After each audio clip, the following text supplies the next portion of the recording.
What's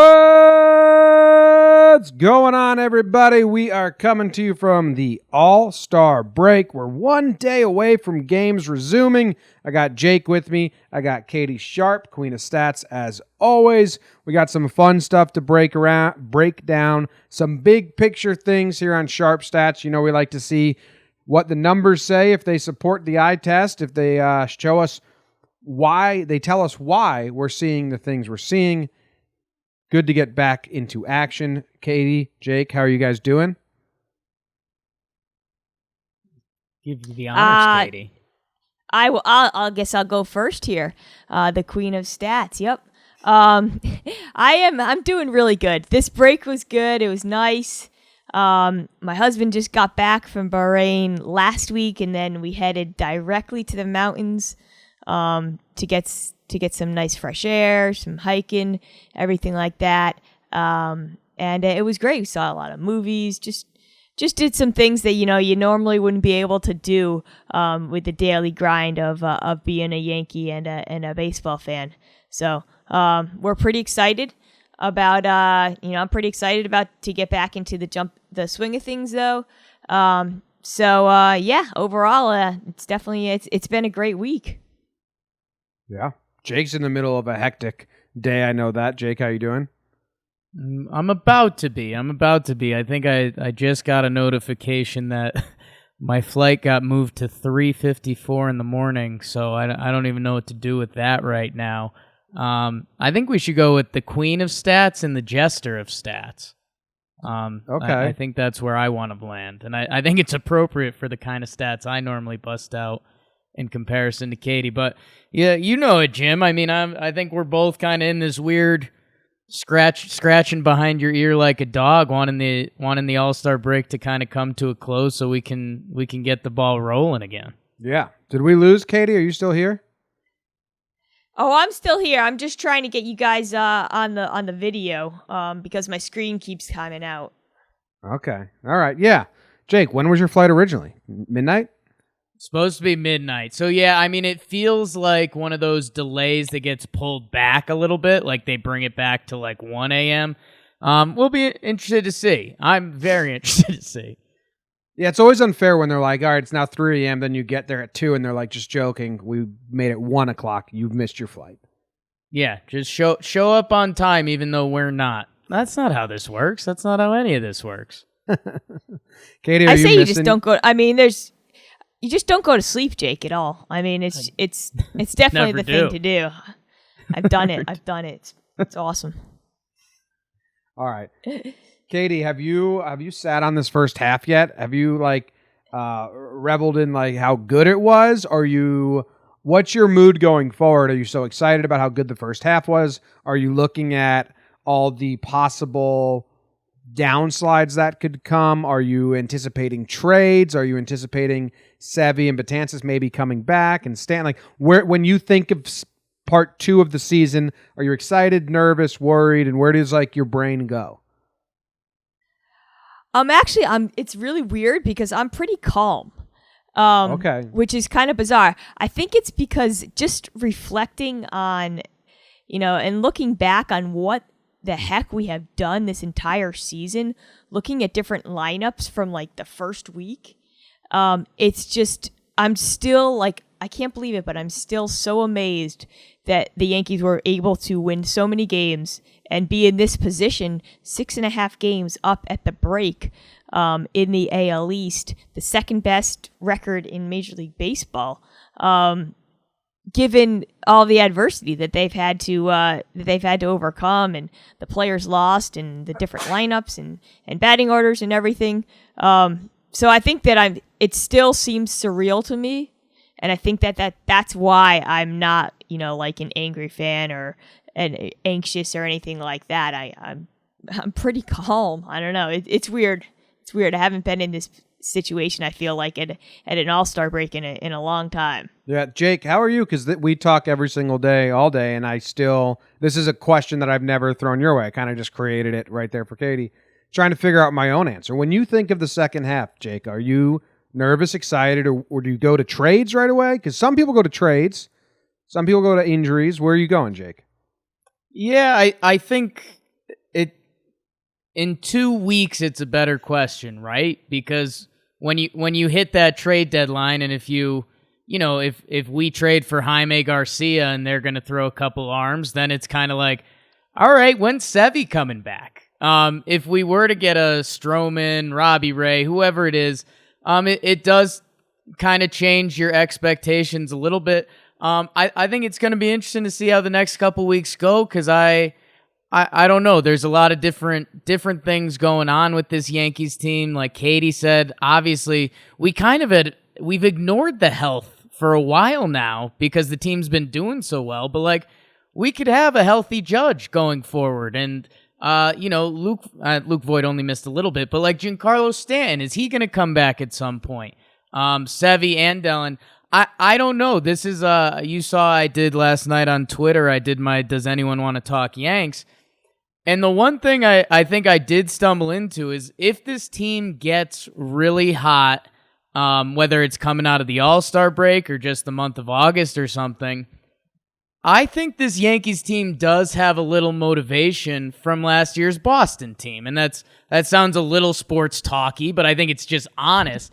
If they were to get hot quick and real hot, I'm not saying that 108 number the Red Sox put up last year comes into play, but I think guys would talk about it a little bit. So that's what I'm obviously hopeful to see, is that the Yankees get hot and a couple of the media people start mentioning 108 and the guys give corny answers with a wink on the end. But that's kind of where I'm at. All right. I am 2 weeks away from being nervous. They're like, once July ends, not 2 weeks, I said that wrong, maybe like a month. Mid-August, if it's like, all right, we're going to be in the playoffs, I just can't think of anything like, I can't imagine, like, if we lose, holy shit, this is all for nothing, this is all for nothing. That's where I get. And where the wild card is terrible, hopefully we're not looking at that. We are going to talk a little later on about the strength of schedule and the upcoming weeks, and I think that'll be, I think in 3 weeks, we will be like pigs in shit as Yankee fans, or we will be really worried this current stretch. But that is not our first topic. Let's talk about the reason why we're happy so far. And there's a couple things, Katie, and one of the things that's led us to this record is the amount of double plays this team has turned this year. Now, this double play talk started real early on because Urshela turned as many double plays in like 10 games as Andujar turned in 151, and that's when it started. In London, Didi and Glaber were the double play machine. They got us out of like 3 jams. The double play is awesome. Our infield defense overall seems to be improved, but you have some stats and numbers to really speak to the amount of double plays returning this year and how helpful it's been. Yeah, and I think that the reason I got interested in this topic was exactly what you were talking about. You can visually see it, and it's amazing just to see the efficiency with which they're turning double plays and they're getting double plays. And obviously, I'm going to go into some of the reasons a little bit later, but first I kind of just want to go through some of these stats and that is another reason why I wanted to dig into this topic, was because the change from last year is just so dramatic. It's unreal. So like just kind of a basic stat of looking at, the way that you define sort of a double play opportunity, and this is just a general term for double play opportunity. It's obviously a man on first and less than 2 outs. And when I say a man on first, there can be a man on second as well, or a man on third. But you have to have at least a man on third and less than 2 outs. And so very basic. Whenever I say like double play opportunity, that is what I mean. Just kind of want to get that out there, because there is some kind of confusion, and there's different ways to break it down, and I will in a little bit. So last year, we'll talk about this year. So this year, they have turned their conversion rate using this definition is 11.9%. So that's 11.9% of the time that they're in this situation, they convert a double play. a grounded into double, a ground ball double play. Doesn't take into account what happened or what type of ball it was or whatever. But just 11.9%. That's the 5th best rate in the majors this season. Last year, that conversion rate was 7.3%, which was by far the worst rate in Major League Baseball last year. 30 out of 30. 30 out of 30. Yikes.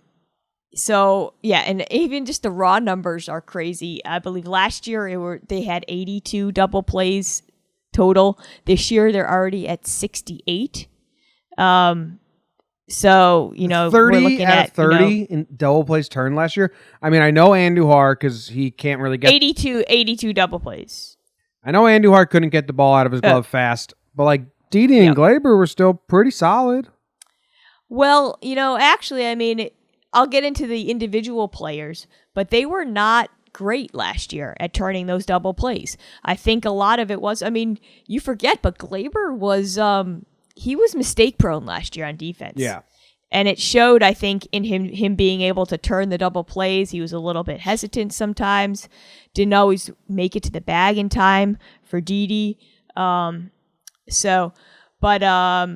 going back to just kind of putting into perspective the dramatic change from last year to this year.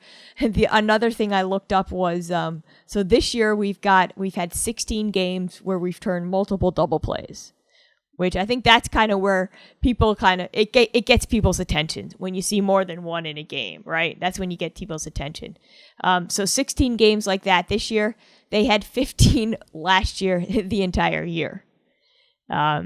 So another just huge dramatic change. And just another one more number just to put into perspective how bad last year was. So I said that 82 total from last year, the fewest by any Yankee team in a full season since the schedule expanded in 1961.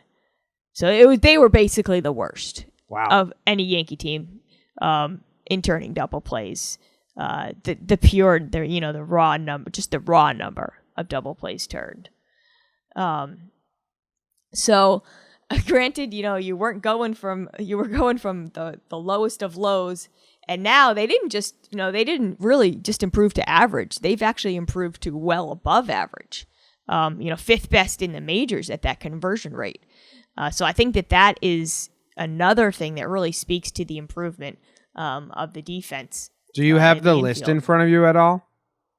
I always like knowing what team's the worst just so I can feel better than them. Because we were the worst last year. I didn't. Sorry. Last year? Yeah, I can look at last year. I've got that up. I just didn't have the Yankees all-time list up. So we were... My screen. We were just ahead of... 7%. We were just ahead of the Pirates and the Dodgers and the White Sox. Interesting. That's a weird mix.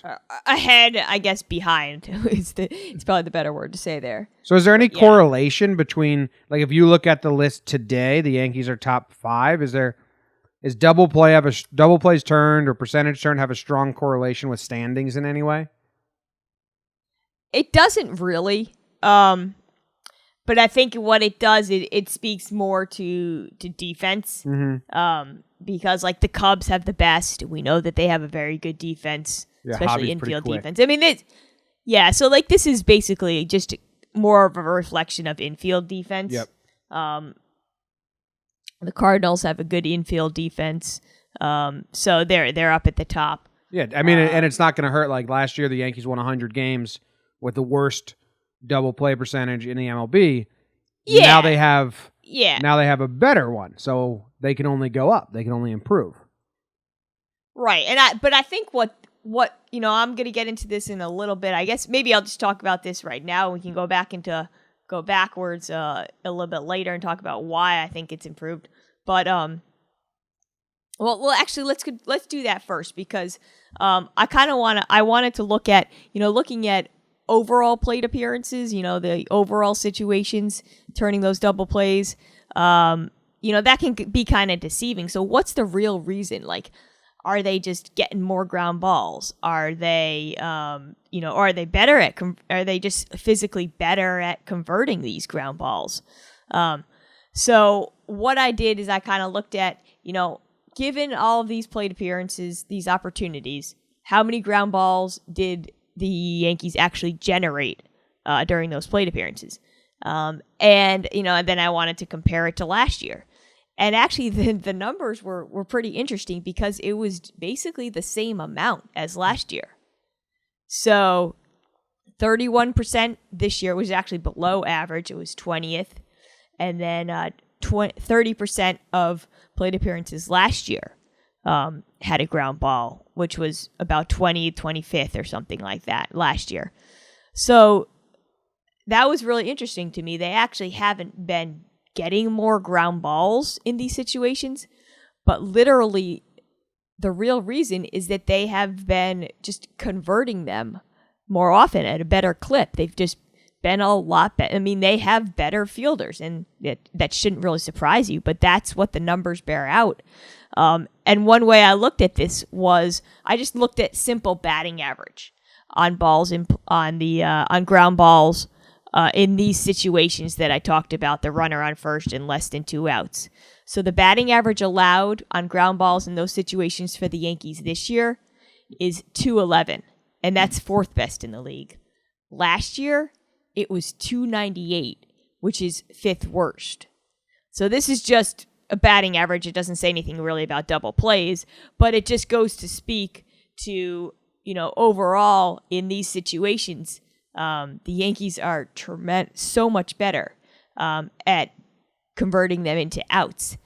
And then I kind of was just really curious about, well, how does that compare to like the Yankees' overall ability to convert ground balls into outs? Just any situation player, runners on base. And this was probably the most shocking thing. The numbers are basically the same this year to last year. So their ground ball batting average on ground balls this year is .257, which is actually pretty bad, 5th worst in the majors. Last year it was .260, which was also 5th worst.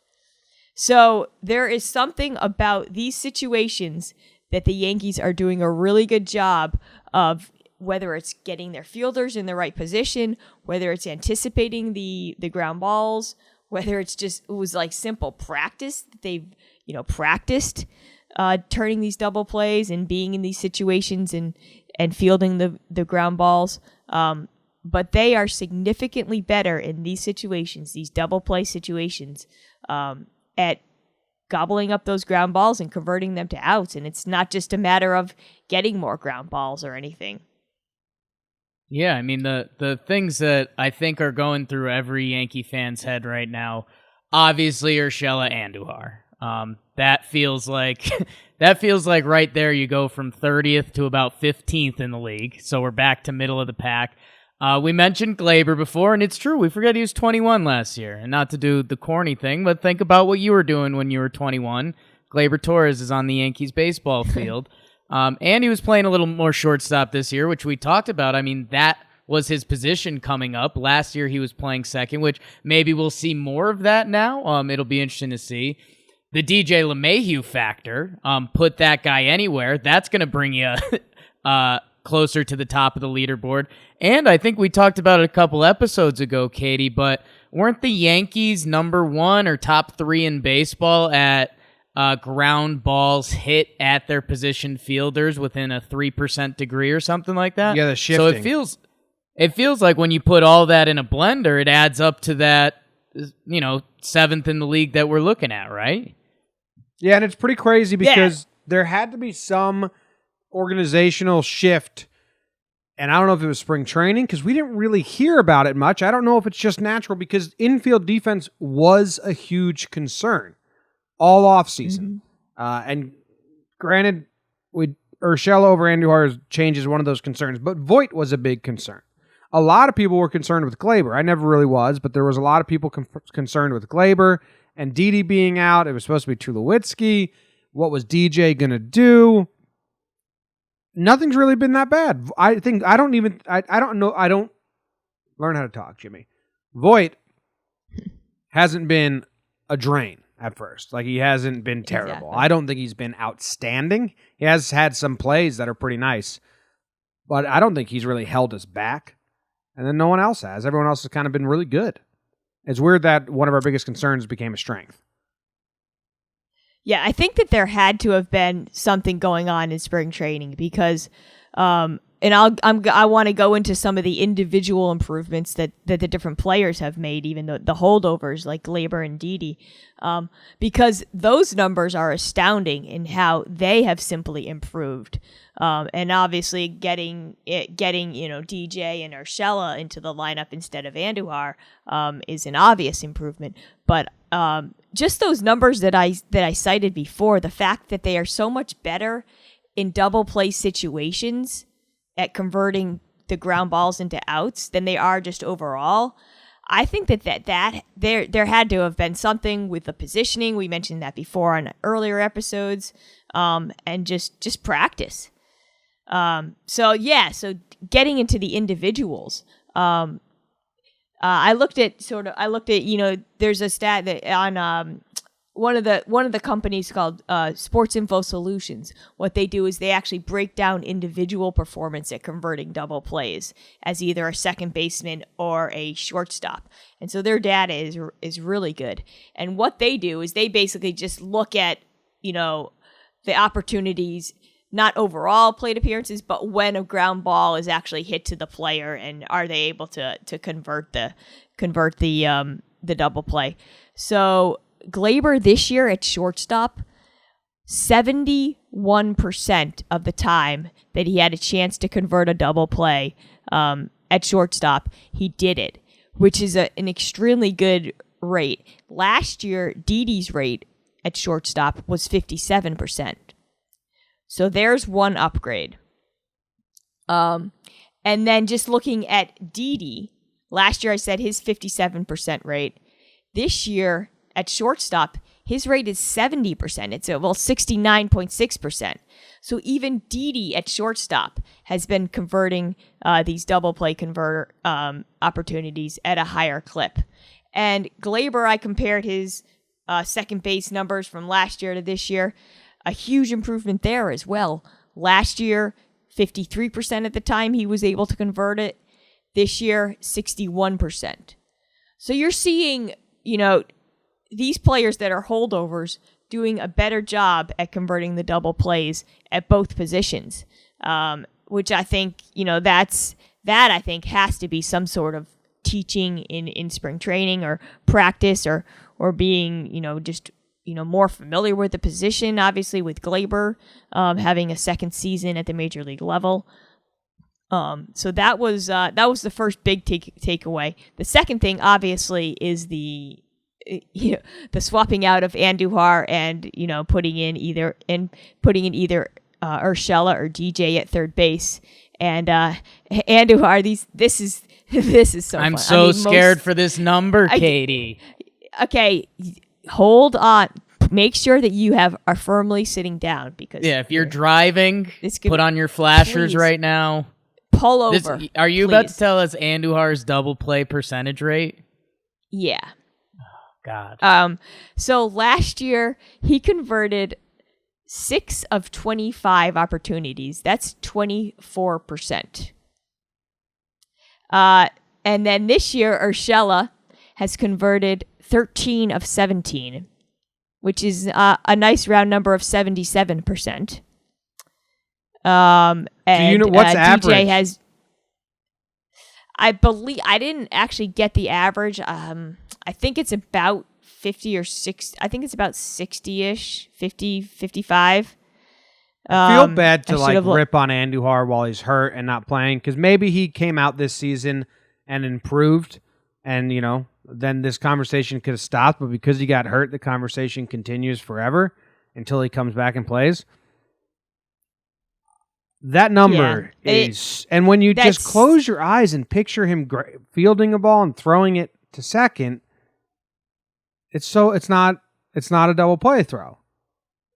It's not. It doesn't look comfortable at all for him. I mean, I was trying to remember some of the, what he looked like at third base last year, and it was, he wasn't comfortable at all. And it was the throws, and it's also the range we talked about. We've talked about that also on this show. But those numbers are astounding, and I actually think that it's important. I mean, there's different ways to break it down, and why is turning. We talked about how not necessarily the best teams are going to be at the top of these leaderboards in terms of converting double plays. And last year, obviously, the Yankees won 100 games, being horrible.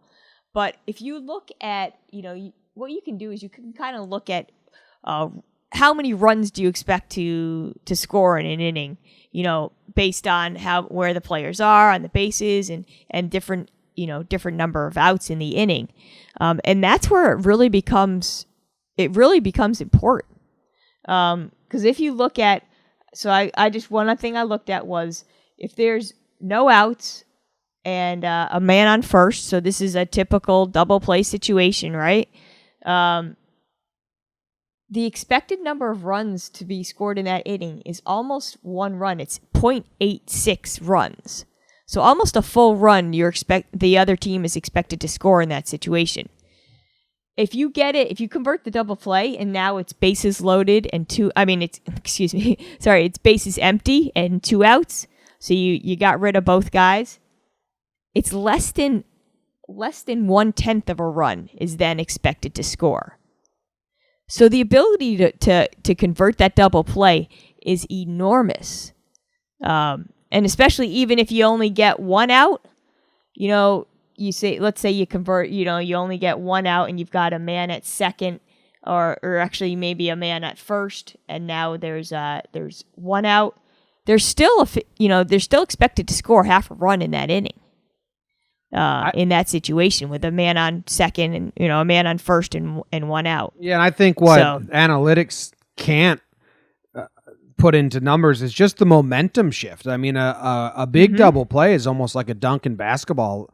You can get the crowd juiced up. You can get the pitcher like Paxton versus the Mets didn't pitch that well, but they turned, I think, 3 double plays behind him. At least 2, maybe not 3. That would be crazy.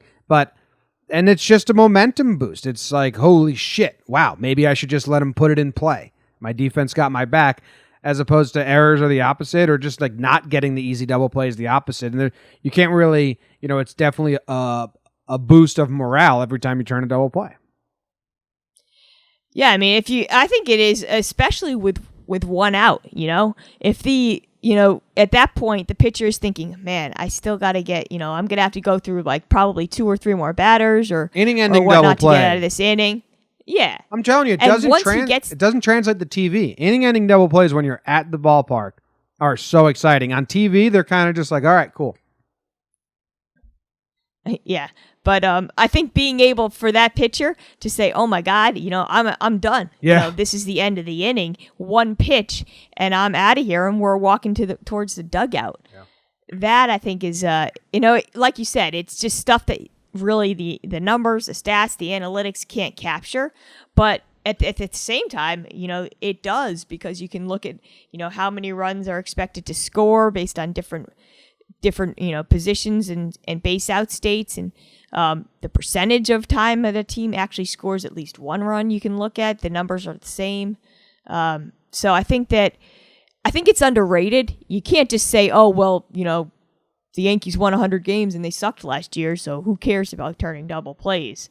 There are real tangible benefits and intangible benefits to being good at this skill. Yeah, if anyone wants to tell me that turning more double plays doesn't help the team, I don't know. It's just politely walk stupid. away. Katie, I think we cut you off from DJ's numbers at third, which I still want to hear those. But the other thing, I mean, we mentioned the momentum, which you can't really mention with a good inning-ending double play or whatever it is. But I just think of the butterfly effect that also happens after that, whether it is they have to throw 5 more pitches to get through the next batter, or the next batter gets on base and it's 10 more pitches. Have you just lost an inning from your starter? Does that mean instead of going to Tommy Kahnle in your bullpen, you're going to Jonathan Holder in your bullpen? And think about that on a day-to-day level. Think about that on a series level. Think about that on a couple weeks level. I mean, that stuff adds up big time. So I think there's some of that stuff can probably be measured, but it'd be some Jake Turkey math to figure it out. So we won't go there. But do you have DJ's numbers, Kates? Yeah, so DJ hasn't had that many opportunities. He's at third base. He's converted about 4 of 10, so about 40%, which I think it's not a ton. But at second base, he's been excellent, converting 65% of his opportunities, which when you compare it to what Glaber did at second base, he was the main second baseman last year. Glaber was at 53% last year at second base. So there's another huge upgrade at that position.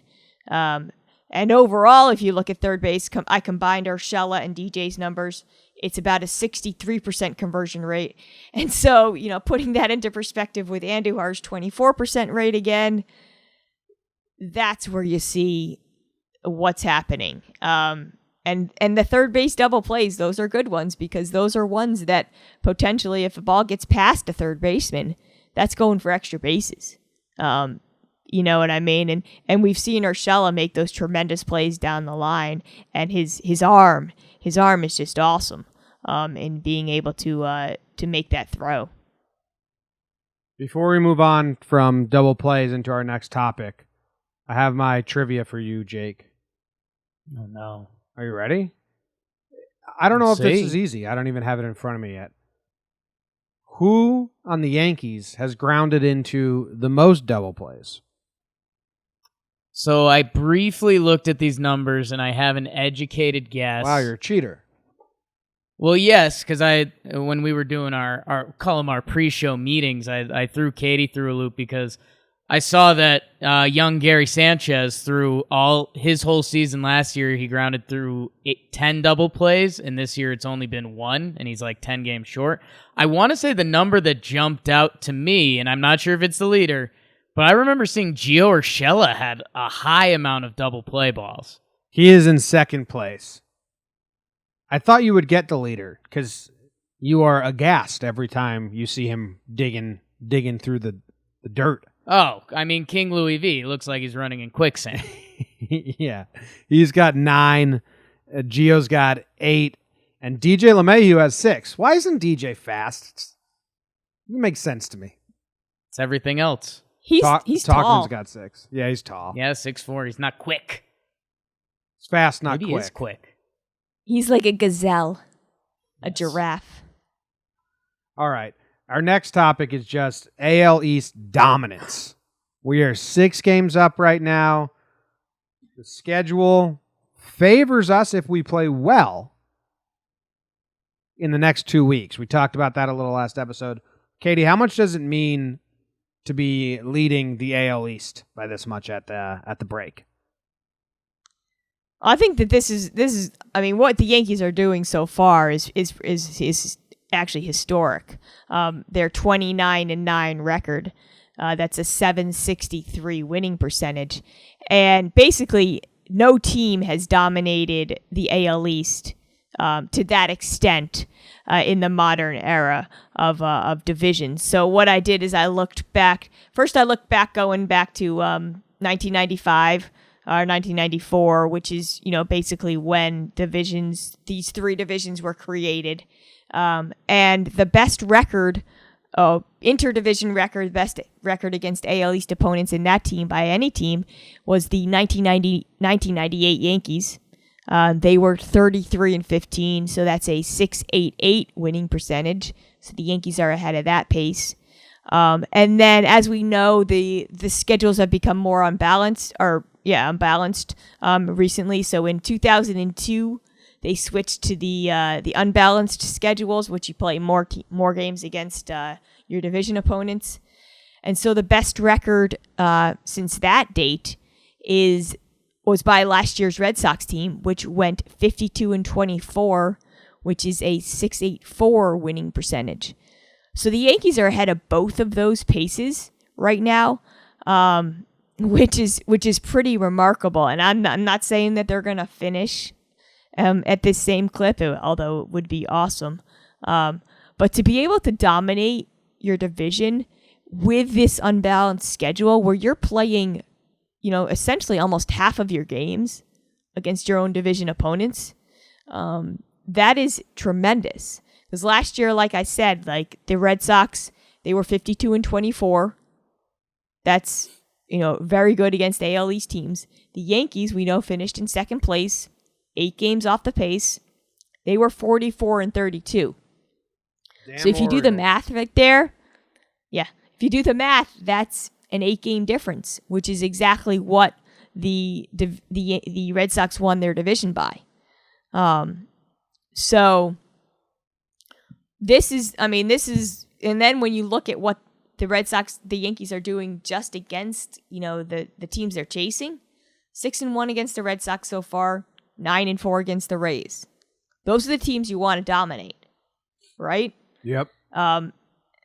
And the Rays and Red Sox both have really mediocre division records. The Rays are 19-17 against the AL East, and the Red Sox are 19-19. And that's just another leg up for the Yankees. So this is all a very good thing. One more thing I did just as a sanity test was to look at, how often does a team with the best divisional record go on to win the division? Because that's essentially what the Yankees want to do this year. They have pretty much one goal, aside from the World Series, is to win the division so they don't have to worry about the wild card and play that extra game and whatnot and get home field and try and get as Fuck the best wild home card field game advantage as they can. Exactly. And what I did is I looked at it since 2002 because I felt like, when the schedule expanded, I felt that was a better representation than going back further when they only played, 48 games against the AL East. Now they're playing 78. And so since 2002, that's 17 seasons we have, including last year. Only 5 times did a team have the best record and not win the division, which is pretty good. So basically more than 2/3 of the time, if you have the best record within your division, you're gonna win the division. So I thought that was pretty informative of why it is so important to play good against your division opponents, especially with the way that the schedule works out nowadays. Yeah. Good to be good. And like we were talking about the schedule coming up, so I looked at that, and you guys were spot on in what you said in that voicemail episode. These next 3 weeks, basically from now until August 4th, there's 7 series. And 3 of those 7 are against the Rays and the Red Sox. I'm excited. So we've got... But I'm know, nervous about how excited I am. Just a washing machine spinning of emotions about this. It was crazy because we have 12 of those games are against of those Red Sox and the Red Sox and Rays. And then after August 1st, we only play 6 games against those 2 teams. So basically the final 2 months of the season, essentially. There's 6 games against the Red Sox and the Rays. The best part about our schedule, like you said, is that we only have 2 more games left in the Trop. How nice is that? Jake, did you know that? Did not know that. Only 2 more games left in the Trop. And they come, hopefully, when things do not matter. September 24th and 25th. Well, that's nice to not get there.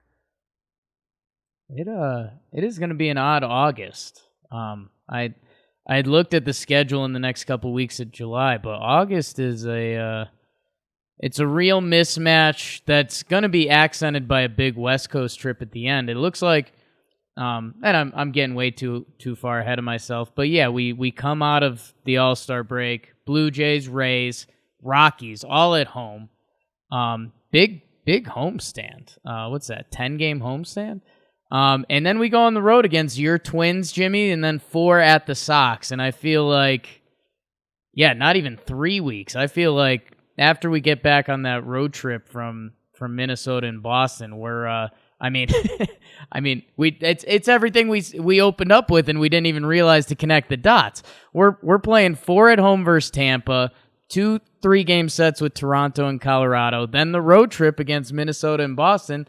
Then we're going to be at the trade deadline, having gone through that stretch, and I think we're going to have a lot stronger opinions in about 14 days. Jake, I have a trivia question for you, and then a worry. What? How come you never give Katie the trivia question? Because she knows. She knows everything. Okay. What 2 teams do the Yankees not have a winning record? There's actually 3. One they're tied with. Oh, I know this one. See? 2 teams the Yankees don't have a winning record against? Yeah. The Tigers? No. That was my long shot. No, Not you're the right. Blue No, you're Jays, right. right? You're right. There's way more than 2 teams. I'm just so wrong about everything I'm doing right now. Okay, well, shut your butt then. I don't know. What did you think the answer to your question was? Arizona's one of them. 0-2. We didn't. Right. 0-2. Now I'm looking at the part of the schedule you just brought up, Jake. Right, because we opened up Tigers White Sox and we get our butts handed to us. 4 at Fenway, then 2 at home versus Arizona, Tuesday, Wednesday set, then 4 against the Red Sox at home. We may go 0-4 versus Arizona. I can see those 2 Arizona games being complete rest days. Like, I can see them punting both those Tuesday, Wednesday Arizona games that are sandwiched in between 2 4-game sets from Boston. So you're going Arizona's hanging the 4-0 against the Yankees banner this year. Yeah, I think... I like that. I like that on the Diamondbacks message boards. They go, well, the Yankees won the title. We went 4-0 against them. I'm okay with that. I'm just saying, those 2 Arizona games in between Minnesota and then Boston and Boston again may be full-on punt games. And their off day before, though, that's my only caveat. Oh, I didn't see that. Yeah, there's the 29th is an off day before. So there's 2. Yeah, but that's double rest day. Yeah, you're right. All right. Love those. All right. Anything more on the AL East and how important it is and how good it is that we're ahead? No. I think we've seen the stats. We know the numbers. And I think we know how important it is to winning this division, which is the first goal that the Yankees have this season, but not the last, obviously. Yeah. So we have the next thing up is kind of the depth this team has.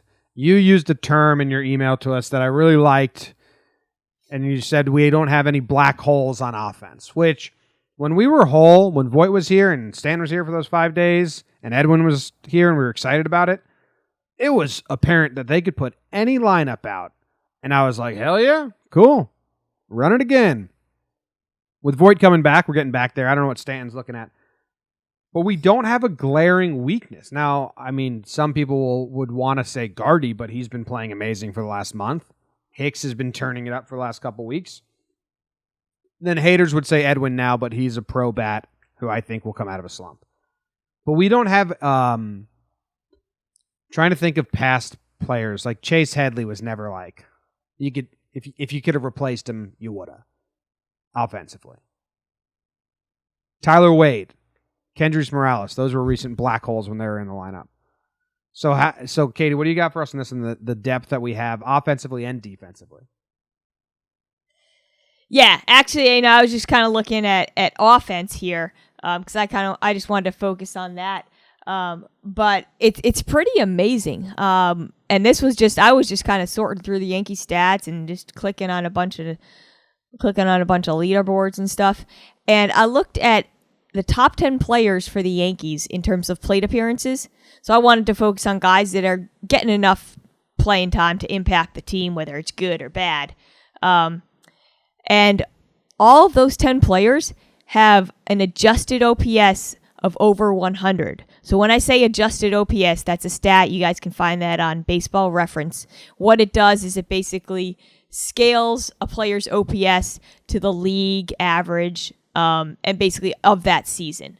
So it corrects for like ballparks in different leagues, the AL and the NL. And anything above 100 is going to be better than average. Anything below 100 is going to be worse than average. So like an OPS plus of 110 is a guy that's has an OPS that is 10% better than league average. So just to put that out there. So the top 10 players for the Yankees in plate appearances, and that's about everybody with at least 130 plate appearances this season, all have an above average OPS. The worst is actually Aaron Hicks with an OPS plus of 103 or 104, one of those. I forget which it is. So, and I was like, wow, that's pretty incredible. And I looked at, kind of comparing that to other teams, and I looked at, I wanted to set the minimum at 130 plate appearances to make sure that we got, a big enough sample for a guy to have an impact on the team. And it ended up that is basically a cutoff for most of the team's top 10 players with the most plate appearances. There was about 330 total players with at least 130 plate appearances this season. And the Yankees' 10 players like that is actually the second most in the league. The Twins are the most. They have 11.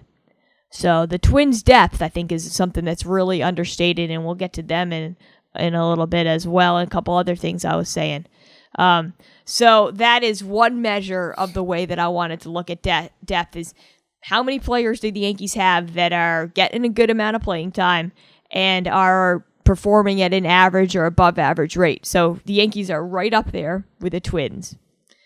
Then the other thing that I wanted to look at, and which you alluded to earlier, is another part of depth is just not having players that suck. And that's a good. Not having players that suck can kind of be more valuable than having a bunch of average or above average players, right? Because those players that are essentially black holes that you're given a good amount of playing time to, and that B are performing worse than average, and not just slightly worse, but far worse than average. Because those can be rally killers. It's that one, that spot in the lineup where you're just not able to ever get that big hit. It's just that those can actually, I think, can be worse. And those are types of things. Those are the players you want to avoid putting into your lineup the most, often on a day-to-day basis. Like Jackie Bradley Jr. Yeah. Hey, I'll get to that in a minute. But exactly. So what I did is I looked at the number of players on the team where they're getting 130 plate appearances, so this is a significant player for the team, getting significant playing time, and has an OPS plus of below 85, so 15% worse than league average. So I kind of wanted to make it a good enough, like, suckiness, so that it's not just, like, slightly below, like a 99 OPS plus or like a 90 OPS plus, because those guys aren't that bad, But 85 I thought was good. And what I found was that the Yankees are the only team in the majors right now that have 0 players that fit that criteria of 130 plate appearances and an OPS plus of below 85.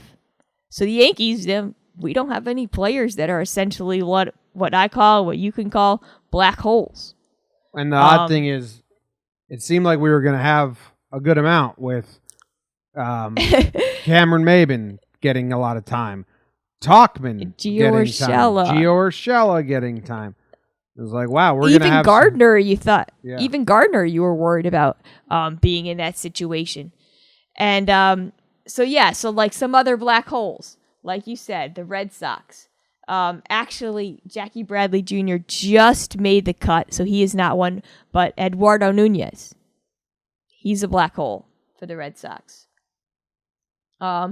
Like a guy on the Astros, Tyler White, who's their DH. He's a black hole. For the Dodgers, it's a guy like Austin Barnes or Enrique Hernandez. He's a black hole.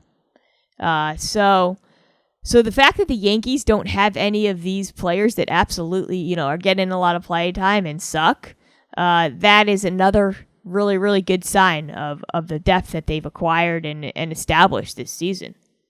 Yeah, and I mean, I have an extreme example, Katie. I mean, when you talk about black holes, I mean, picture the National League for a second. Picture how their game changes when the pitcher's coming up to the plate. I know that's even further than just a black hole hitter, but you can use some of the same things. You could pitch around the batter in front of them, or you could try to make pitchers pitches the whole time, and that has its own ripple effect. And I think it's funny, we just started to getting into the names about it, and I mean, Cameron Maybin was insane. He's technically been 4th on the Yankees this year in OPS plus. That's literal insanity.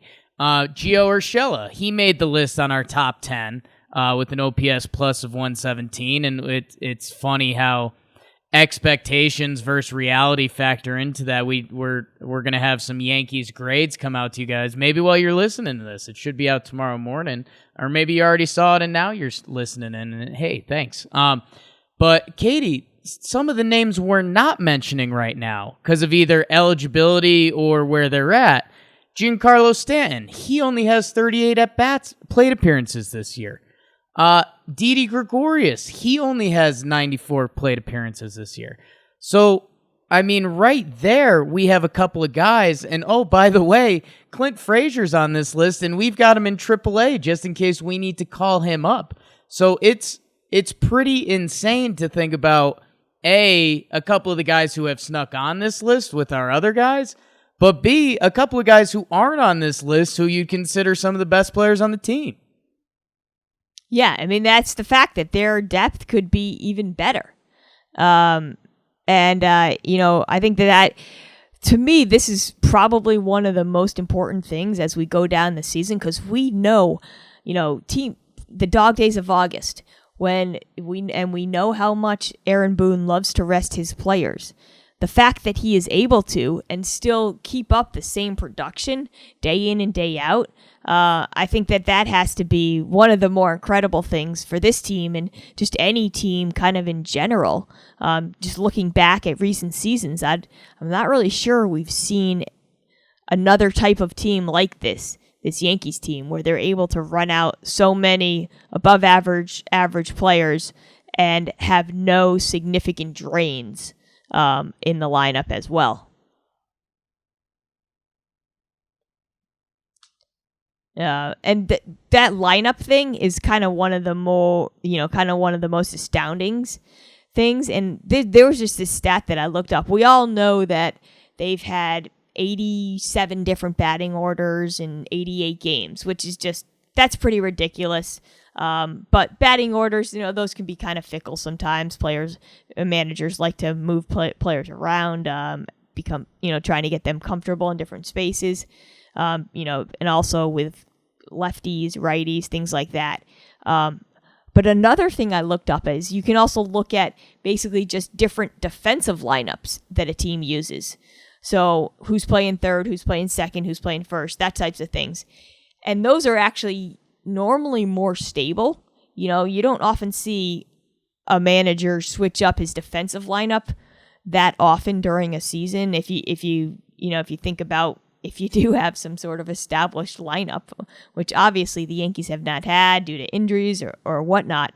But so this stat just really astounded me and kind of just took me back, and I hope it's right. I did this just manually looking at a grid, but only twice this season have they used the same defensive lineup on back-to-back days. So this is back-to-back days, not games, but back-to-back days. And that was April 24th and 25th, and April 16th and April 17th. So think about that. Twice in April. And if you wanted to look at some of those players' names, this was...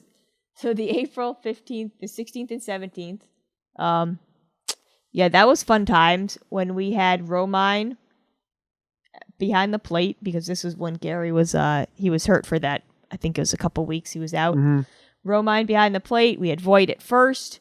We had LeMahieu at second, Urshela at third, Torres at short.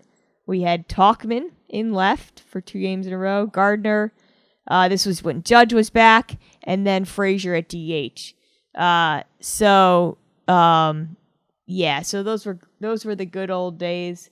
And since then, it hasn't happened. There was once I think in June or something where it was back-to-back games, but the games were like 3 days apart because of a rain delay or something, postponements. So I didn't really think that was, an apples to apples comparison. But we know how much Aaron Boone loves to rest his players, and so far, because of this depth that he has, it's worked. It's also just crazy how different baseball is. It's like the ability that Glaber's just been going back and forth. DJ LeMahieu's been going back and forth. I mean, DJ's really the key to all of this. He started at 3 different positions, and you have Gardner going back and forth from center field and back, and then all the call-ups. But really, Ben Zobrist changed the game, and that's like what everyone wants now is versatility. It's so different from 2009. I think you're underselling how I think what Katie's saying is how consistent we relied on Troy Tulowitzki and Austin Roma. Yes, have you guys looked at the opening day lineup recently? Bird and Tulo, right? And there Andujar. are there are 3 players in that lineup that are probably never going to play a game for us this season. Another one, and then a 5th that Stanton, who knows when the next time he's going to play. So right. Well, Stan's going to miss the first series, and then he'll be back for the second series. So we'll play him then. Andujar. Yeah. Andujar. Bird. Tulo. Stanton. You said there was another one? Did Talkman start? No, we didn't start opening day. No, I said that there was 3. So 3, Tulo, okay. Bird, and Andujar are probably never. Yeah, sorry, I meant that. Are probably never going to play another game for us this season, at least. Ellsbury, Tulo, and Bird ever. are in the same situation too, where they're just no updates. No one. Yeah, Nothing's it's not going. worth it. Crazy. But yeah, Bird started at first base 10 of the first 14 games. Do you even remember what Bird looks like? I mean, no, I was joking, but Just his Adam's apple. yeah, exactly. He homered That's all I can see up to. on opening day. It's right. Yeah. Yeah. All right, I think. Wow, fun times. I think we have the stat of the week, and then we can close up shop and get ready for the second half. I'm going to do a little drum roll here. Where is it?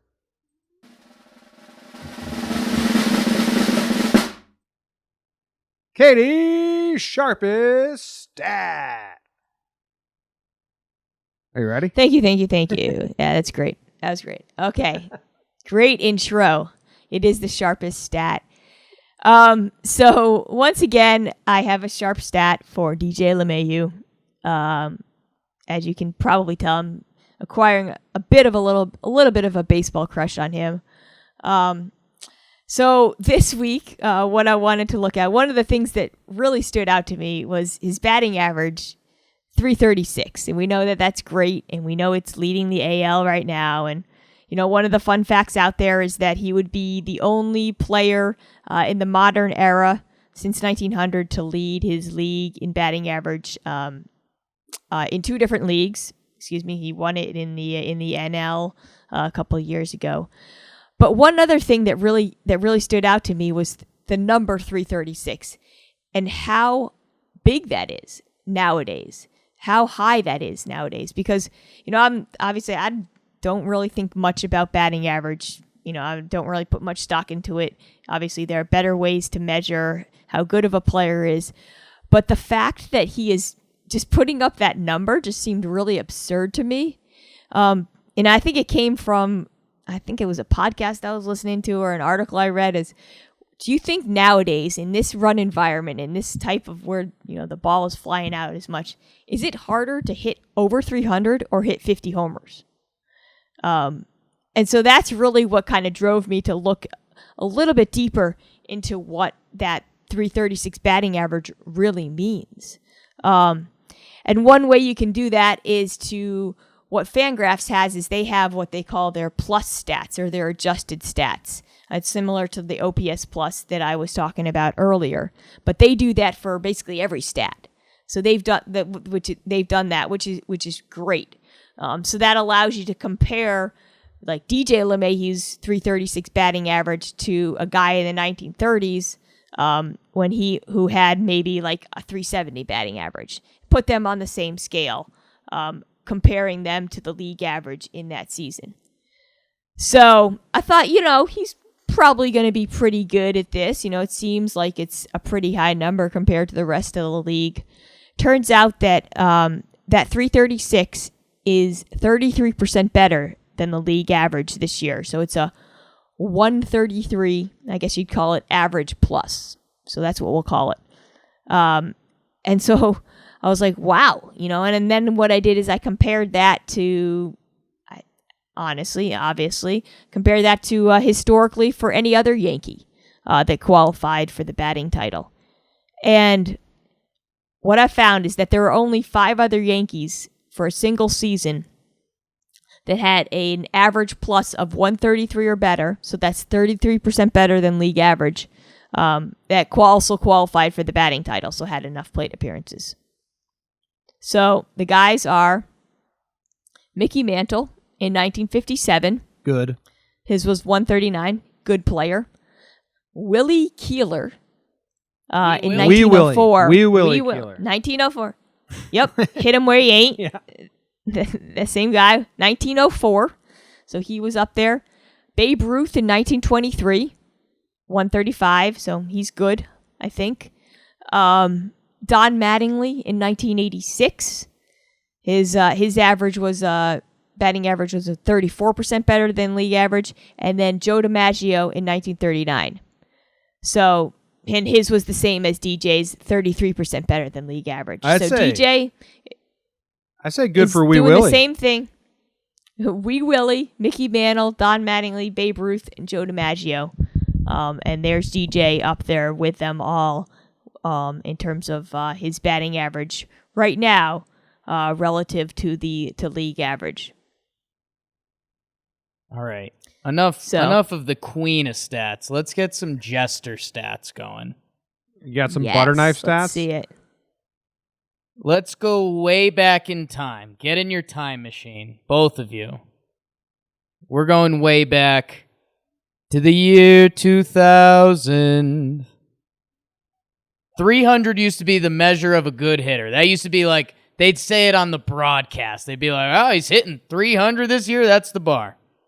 In the year 2000, how many hitters hit 300 or better? I'll let both of you guess. 41. So we're talking qualified bit. Are you on the qualified thing? Qualified, yes. Okay. Wow, I didn't know that. So if I'm way off, that's some bullshit from Jake. Sure. What was your guess, John? Are we doing like the Price is Right thing? It's like I said 40. I said 41. You can go over or under. Okay. I'm gonna guess 35. In the year 2000, 53 hitters hit 300 or better. Wow. 53. I'm pretty happy with my guess. Last year, 2018, how many hitters hit 300 or better? 17. Final answer. 10. 16. 16. Including Corey Dickerson and Joey Wendell right on 300 on the nose. But yeah, I mean, I think Katie, that's again me trying to symbolize some of your great stats to my brain. Contact hitting is gone. And yet we're seeing a couple guys thrive, especially our DJ LeMahieu. Well, I mean, Bregman said if he wanted to hit 300, he could hit 300, but he wants to hit. It's all about OPS now, which I do think is true. I don't think they're trying to hit singles anymore. And Bregman might be kind of the perfect example. You and I kind of laughed that he was in the home run derby because you look at his build next to someone like Vlad Guerrero Jr., and it's different styles, for lack of a better term.